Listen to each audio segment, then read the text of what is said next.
Welcome back. I'm Uday Pratap Singh. You're joining us on NewsX. United States President Donald Trump has left no pomp and show to give a grand welcome to his Russian counterpart Vladimir Putin. Trump, fond of calling himself a master deal maker, rolled out the red carpet for Putin at an Alaska airbase in what was the first time the Russian leader was allowed on Western soil since he ordered the invasion of Ukraine in February 2022. The American waited patiently for his Russian friend Putin at the tarmac. He kept clapping as Putin approached him before giving him a warm handshake upon meeting him, and exchanged warm smiles as well after 3 hours of talks with top aides. Trump and Putin offered warm words. In fact, the US president said that the meeting was quite productive, just days after his bold claims when he called India and Russia dead economies. Despite his previous statements where he asked for a ceasefire between Russia and Ukraine, Trump has also made another 180, saying Ukraine should agree to a deal to end the war with Russia because Russia is a very big power and they're not. Joining us live at this point is Arina Sukman, a senior journalist, joining us live from New York. Arina, welcome. Thank you for being with us today. How do you react to this meeting between Trump and Putin? What was your viewpoint on it?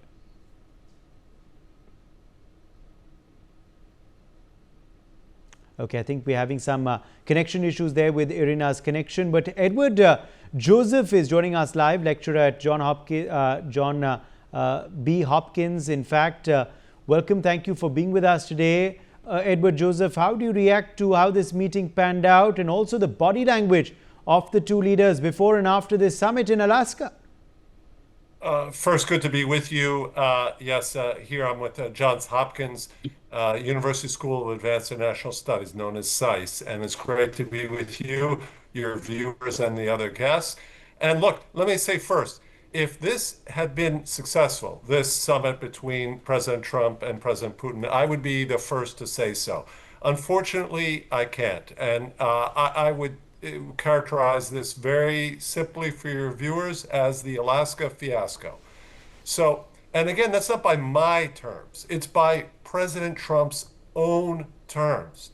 So if we are objective and fair, we can analyze this, answer your question by looking at President Trump's own terms. On Air Force One, on the way to Alaska, he said, I will be very disappointed if we don't emerge from this summit with a ceasefire.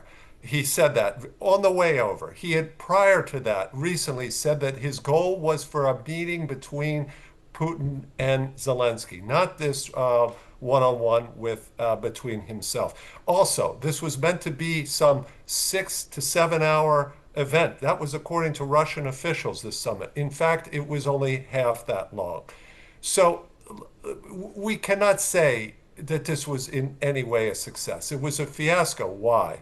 Because President Putin leaves Anchorage, Alaska without any obligations and with the pressure that had been building, the frustration that Donald Trump himself had expressed, saying in his own words that Putin was tapping him along and that he would have wonderful conversations with Putin and then he would continue the bombing.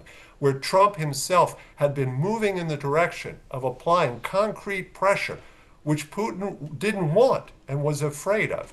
And now Putin leaves Anchorage, Alaska with that pressure completely abated.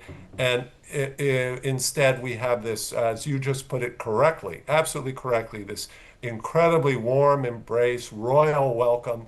And it completely played into Putin's hands and made pursuit of peace more difficult, not easier, more difficult. Please. Right. Let me get in Andrew Latham, in fact, a professor of international relations from Minnesota as well, who's joining us now. Professor Latham, your viewpoint on this summit in Alaska, how much progress has been made towards peace between Russia and Ukraine through this meeting between Putin and Trump? Also, the optics of it all, what did you make of it? Well, there are two very different sets of issues. I agree with my colleague, Professor Joseph, on many of those points. This was a fiasco, a bust, if you like. In terms of the optics, I think there were some positives there and some negatives. It's reassuring, and it should be reassuring, to see the two presidents of these two powerful nuclear powers backslapping and glad-handing and complimenting each other and referring to each other by their first names. And that tonally is quite different from what we've seen over the last at least month, 6 weeks or so. So that's a positive. On the negative side, Putin does come away as the public relations winner in all of this. He's positioned himself by literally and metaphorically being on Trump's red carpet. He's positioned himself as the leader of a great power, a peer of the United States. That is something which he has been denied in recent months, at least, well, in fact, since 2022, as he and Russia have been, to some degree, isolated on the world stage. This hasn't entirely undone that, but it's gone a long way. So chalk one up for Putin. In terms of advancing the peace process, such as it is or isn't in Ukraine, there was never any possibility that in 3 or 7 hours they were going to agree to even the vague outlines of a ceasefire, or let alone a permanent peace, because none of those are on the table. Both Zelensky and Putin have taken ceasefire more or less off the table if it freezes the status quo. And permanent peace, we have two irreconcilable political projects at play here, two nationalist projects that are simply irreconcilable. And the only way they're going to be reconciled is if one side wins on the battlefield. You can't negotiate this away. And it looks like Russia, unfortunately, but it looks like this is the case, Russia is squaring the circle on the battlefield, slowly, grindingly, but inexorably. And that's the backdrop to this entire, I like the term fiasco better than bust, actually, because it wasn't just a failure, it was a spectacular failure from an American, from a European, and especially from a Ukrainian perspective. Let me bring in Daniel Wagner in at this point as well. Daniel Wagner, your first comment on this meeting, how it's really panned out and how the U.S. is viewing it, how people in the United States are viewing it, given the fact that it happened on American soil, and was this effort by the U.S. president to try and bring about a peace deal as soon as possible? Well, I don't think Americans are going to be very surprised by this at all. You know the term Trump always chickens out. Well, he didn't chicken out, but the net result was the same at the end of the day. What's clear is that now the dialectic is being defined by Putin. This is Putin's playbook at play, not Trump's any longer. And the very idea that Trump walked into this situation saying this, that, and the other is going to be the case and walked away with none of it happening, and the idea that there's no longer a ceasefire on the table, it's simply going to be continue as it was previously and we'll figure it out later. That seems to be what this is. I don't know exactly why Trump thought that he could wave a magic wand and all of a sudden everything is going to be sweetness and light, especially after 3.5 years, especially after this conflict actually having continued since 2014. It's already, in many respects, a more than a decade-long conflict. I don't know where we go from here. That's the challenge. Trump's going to have to make a choice. He's either going to have to decide that he's going to put his cards on Zelensky and Europe, or he's going to keep his cards on the Putin side of the equation and see what happens. Okay, let me ask you now then for a quick follow-up question to what I asked you earlier, Professor Latham, about the U.S. viewpoint in all of this. Obviously, Donald Trump does want a Nobel Peace Prize through these efforts. Has he come close to getting that? Also, as far as the Europeans are concerned, has Trump gone one up against the Europeans in actually being the mediator in this entire effort with Trump and Zelensky? We do know Zelensky is also going to be in the U.S. In the next 48 hours. Well, I don't think the Nobel Peace Prize is actually, I know a lot of people focus on this and they want to psychologize this process, and that's fine at the margins, but there are real interests at play. As Lord Palmerston reminded us a long time ago, no permanent friends or allies in international relations, just permanent interests, and presidents come and go. Does Trump matter? Do his aspirations matter? Yes, but they're not definitive or dispositive. If he were to qualify, by the way, for the Nobel Peace Prize, it would be for the work his administration has done with respect to Azerbaijan and Armenia and Thailand and Cambodia, bringing both of those conflicts to something of a resolution. But he is definitely, to use an Americanism, striking out when it comes to Ukraine. And the reason for that is simple, twofold. One of which is that the differences between the principles, Russia and Ukraine, are simply fundamentally irreconcilable. And secondly, the leverage that that America has is limited. Yes, Trump can put all kinds of sanctions on Russia, and Russia will find all kinds of ways to circumvent those sanctions. Are they hurting? Yes. Are they crippling? No. And that's why Putin is able to continue prosecuting this war. So I don't believe that this is driven by Trump's psychological weirdness. I'm not a psychiatrist or psychologist, and he's not on my couch right now. And so I'm an international relations scholar. I'm looking at interests, I'm looking at power, and I'm looking at the historical dynamics of conflicts like this and peace processes like this. And I'm trying to draw to do some analysis based on that, rather than some Freudian thing. Okay, let me also, come back to you to ask you, Edward Joseph, on the implications of all of this, of course, for that meeting with Zelensky now on Monday. We've seen what perhaps has transpired. Trump and his team know more about what has transpired. Monday is the day they're going to spill it in detail to Zelensky. There has already been a phone call, but that meeting on Monday could possibly have further implications on whether we have a peace deal any sooner or later. How do you view then the implications of what has transpired in the last 12 hours for that meeting on Monday? How crucial is that meeting on Monday? How likely is Zelensky going to agree to perhaps some of these terms and conditions that Trump and Putin did speak about in the last 12 hours? I think that's the important question now, and I'm in alignment with the other two guests on this. And I thought one of the other two guests put it very well, that the dialectic has shifted, the dynamics have shifted, and this was again the other achievement of President Putin, that he left Anchorage with pressure abated and on himself, and the pressure is now on Zelensky. So this was just absolute victory for Putin to emerge from this. They couldn't be happier, and we see the reaction in Moscow suggests that. And that's why, indeed, it was a fiasco from a United States perspective and from anyone who wants actually to see this war come to an end. So that's the dynamic, and I think it's very unlikely that President Zelensky is going to somehow accept terms that apparently dictated by President Putin. I think it's very unlikely. And the dynamic here is very poor, because what President Trump should have been and seemed to have been aspiring to was to create the dynamic for a negotiation to take place between Putin and Zelensky. But you can only do that if you utilize American power.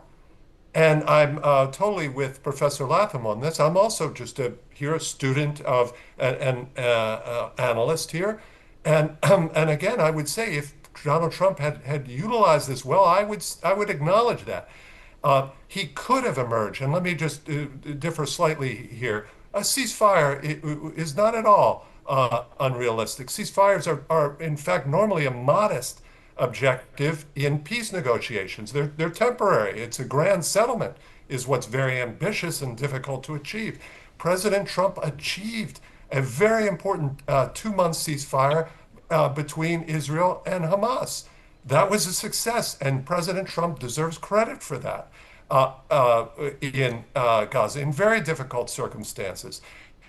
And utilizing American power, the threat of more pressure on Putin, he could have used that. And I would point out here, this is very important.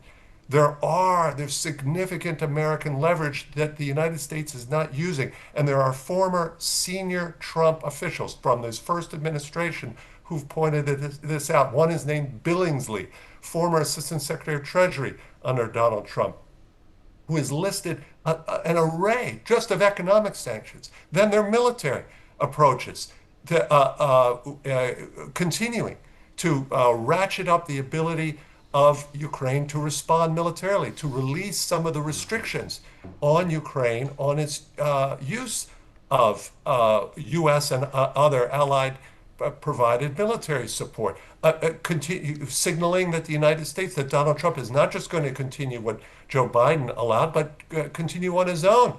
Now, these are the things that get an adversary's attention. This is what gets President Putin's attention. And in fact, let's remember here, because India figures into this, that the reason this summit even took place was because of the deadline that President Trump himself had set for this, after correctly expressing his own frustration with President Putin, saying that, oh, I have these great conversations, and then he continues the bombing.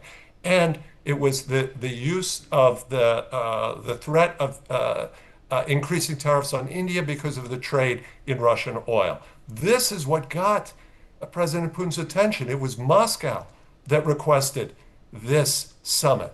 And then President Trump, who should have realized this, wow, when I use pressure, it works. I've got Putin's attention.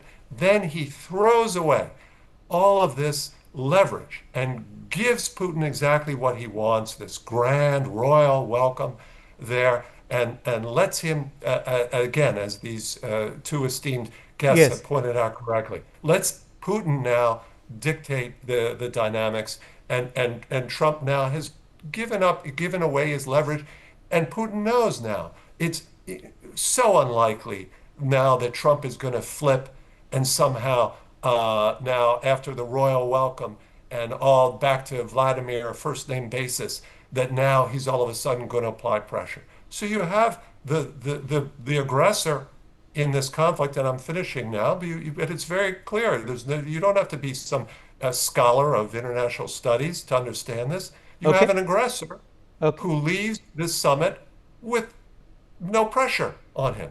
So what are the prospects for peace? Andrew Latham, Monday, of course, is this crucial meeting between Zelensky and and Trump. Now they will deliberate on all that was discussed in this summit in Alaska. What are your expectations from that meeting? Could we expect some sort of deal to be cracked after that meeting? Could we expect a trilateral soon between the three leaders or not? I find the prospect of a trilateral involving Zelensky and Putin in the same room around the same table to be remote, and not impossible or inconceivable, but a remote possibility, because they both said that they won't sit down with the other guy and have those kinds of conversations. I rather think that if we look at the spectrum and we look at the last Zelensky meeting in the White House, and we look at this Anchorage summit, the meeting with Zelensky is going to look a little bit more like the former meeting back in, was it February, whenever it was. I think Trump is going to use the pressure that Professor Joseph has been talking about, not against Putin, but he's going to bring the hammer down on Zelensky and try to get him to accept at least the status quo in terms of Russia's territorial occupation, et cetera, et cetera. And he does have leverage, more leverage vis-a-vis Zelensky than he has, I think, vis-a-vis Putin. But Zelensky is in a very tricky position in that he doesn't have a lot of skating room, nor does Putin, by the way. There's not a lot that they can negotiate away, even in the short term. When it comes to, by the way, this is parenthetical, but when it comes to ceasefires versus permanent peace arrangements, I always point my students in the direction of Korea, in which an armistice, a short-term ceasefire, has turned into a half-century-long workable arrangement, not optimal, but workable political arrangement, in which North Korean soldiers and South Korean soldiers and American soldiers and Canadian soldiers are not fighting each other. Is it perfect? No, neither Seoul nor Pyongyang thinks so, but is it manageable and workable and viable? If your goal is to end the bloodshed, yes. So that's me being hopeful, which of course runs against the grain of international relations scholars. We're not supposed to be hopeful. We're supposed to be very pessimistic. And Trump has made me very pessimistic in this Anchorage summit because he has squandered at least a semi-opportunity to bring some pressure to bear on his buddy, Vladimir Putin. Daniel Wagner, are we closer to that trilateral summit? Are we closer to peace, or is that still a distant possibility? Do you see any peace deal happening very soon? No ceasefire just yet. It seems that Trump has bought what Putin wanted, which is no ceasefire agreement, only a final peace deal. So either Zelensky or Putin is going to have to blink. And the question is, who's going to blink first? I rather doubt Putin is going to blink first. My sense is that he believes that he has the upper hand. He has the momentum on the battlefield. He has the momentum in the diplomatic arena. So I don't see why he would blink. As for Zelensky, well, he's under tremendous pressure, isn't he? Because he's going to have Trump breathing down his neck. He's got the Europeans who are going to be putting pressure on him to agree to some theoretical concession vis-a-vis land. And if he doesn't break out of his well-rehearsed lines that he's not going to give up an inch of Ukrainian territory, this thing is just going to continue to go on. And I don't know how or when it ends. Clearly, Putin has set himself up to be able to continue this ad infinitum, even though we know that his economy is under great pressure and he's lost tremendous blood in this thing. So I think only the passage of time is going to really tell us where we're headed from here. I don't think we're going to get any quick answers anytime soon. Thanks to all of our guests for joining us on this discussion.